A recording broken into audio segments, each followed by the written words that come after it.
మల్లాపూర్ మండల కేంద్రంలో 5వ తేదీ మర్డర్ కేసు ఛేదించిన మల్లాపూర్ పోలీస్. నిందితుడు అరెస్టు వివరాలు వెల్లడించిన మెట్పల్లి డీఎస్పీ ఉమామహేశ్వరరావుతో పాటు సిఐ నవీన్, మల్లాపూర్ ఎస్ఐ కిరణ్ కుమార్ ఉన్నారు.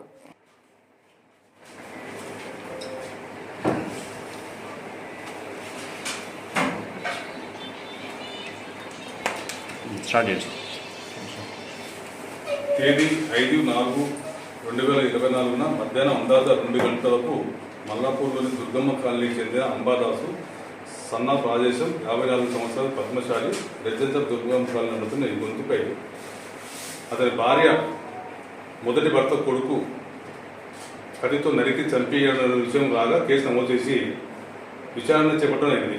దర్యాప్తులో భాగంగా సీఎం మెట్పల్లి పి నవీన్ గారి ఆధ్వర్యంలో ఎస్ఐ మల్లాపూర్ గారు విచారణ చేపట్టారు.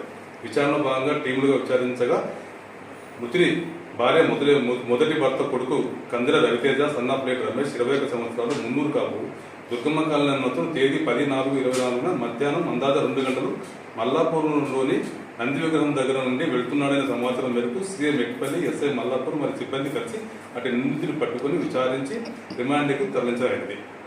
పూర్తి వివరాల్లోకి వెళ్ళగా నిందితుడు రవితేజ తన తల్లితో ముట్టుడు అంబాదాసు కలిసి జీవించడం ఇష్టం లేక తన తల్లి సంపాదించే డబ్బులు వాడుకుంటున్నాడనే కారణంగా మరియు తన జల్సాలకు తన సవతి తండ్రి అడ్డుపడుతున్నాడనే కారణంగా రవితేజ తన స్నేహితుని తండ్రికి గతంలో చికెన్ షాప్ ఉండి బంద్ చేయగా అది తెరుచుకొని కుస్తాపూర్లోని స్నేహితుని ఇంటికి వెళ్ళి తన తల్లి మామిడికాయలు కొట్టడానికి కత్తి అవసరం ఉందని చెప్పి అక్కడ నుండి కత్తి తీసుకుని వచ్చి మల్లాపూర్లో తన ఇంటిలో తన సవతి తండ్రి మధ్యాహ్నం ఒంటరిగా ఉండగా ఆ కత్తితో దాడి చేసి మెడభాగం గొంతు కింద భాగంలో విచక్షణారహితంగా నరికి చంపాడని తేలింది.